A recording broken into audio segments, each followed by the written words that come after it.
नाही, त्याच्यासाठी आम्हालाही अजून स्पष्ट सूचना नाही आहेत. नेमकं इंडस्ट्रियल एनएच जे रद्द झालेलं अधिसूचना आहे त्याचं पॅकेज स्कीम ऑफ इन्सेंटिव्हमध्ये नेमकं कसं इम्प्लिमेंटेशन करायचं याच्या स्पष्ट सूचना अजूनही नाही आहेत. नवीन जे धोरण 2025चं महाराष्ट्र शासनाचं आलेलं आहे त्याच्या अंतर्गत पॅकेज स्कीम ऑफ इन्सेंटिव्हचं नवीन GR येणं अपेक्षित आहे आणि त्याच्यामध्ये ही क्लॅरिटी नक्की असेल. तो GR पुढच्या काही महिन्यांमध्ये अपेक्षित आहे. त्यामध्ये आपल्याला याच्याबद्दल स्पष्ट सूचना येतील. ओके, पण तोपर्यंत आपण ऍप्लिकेशन्स फाईल करू शकतो म्हणजे? येस, ऍप्लिकेशन करायला काहीच अडचण नाही. आपण प्री प्रोडक्शनसाठी ऍप्लिकेशन करू शकता. नवीन स्कीम नवीन GR जेव्हा येईल तेव्हा त्याच्यामध्ये ज्या काही अटी शर्ती असतील त्या आपल्याला लागू होतील. Thank you sir.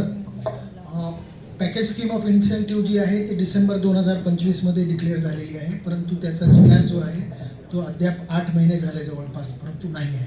तर आपले पर्सनल रिलेशन्स आहेत, तर त्या दृष्टीने जर उद्योगमंत्र्यांसोबत जर आपण संपर्क केला तर हे जर लवकर झालं तर असे अनेक विषय आहेत. आणि इन्व्हेस्टमेंटसुद्धा आहेत की कसे लावायचे, म्हणजे कुठल्या तालुक्यामध्ये किती % सबसिडी येणार आहे ते देखील त्यामध्ये ठरणार आहे.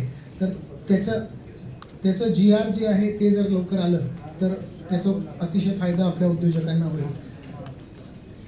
आणखीन एक कनेक्टेड विषयच आहे, त्याच्यामध्ये GSTचं जे एक्झम्पशन मिळणार आहे त्या GSTच्या एक्झम्पशनच्या बद्दलची देखील क्लॅरिटी नाही आहे.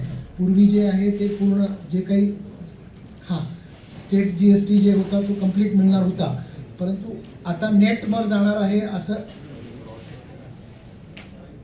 अशी चर्चा आहे, परंतु ते जोपर्यंत क्लॅरिटी येत नाही तर तो इन्सेंटिव्ह अतिशय कमी होऊन जाईल जर झालं तसं. तर त्याबद्दलची आणखीन काही माहिती असेल तर घ्यावी सर. आपण तुम्ही द्या, आमच्याकडे पाठवतो. आणि आपल्या नाशिक आणि संभाजीनगर विभागासाठी जे जॉईंट CEO आहेत ते आपल्या ठाकूर मॅडमच आहेत. 2 विभाग त्यांच्याकडे दिले आहेत, त्याच्यानंतर मग कुशवाहा साहेब आहे. तर त्यामुळे आपल्याला आपण पाठवून देऊ. मॅडमला सांगू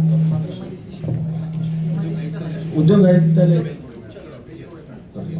ठीक आहे, आपण पाठवून देऊ. तुम्ही द्या.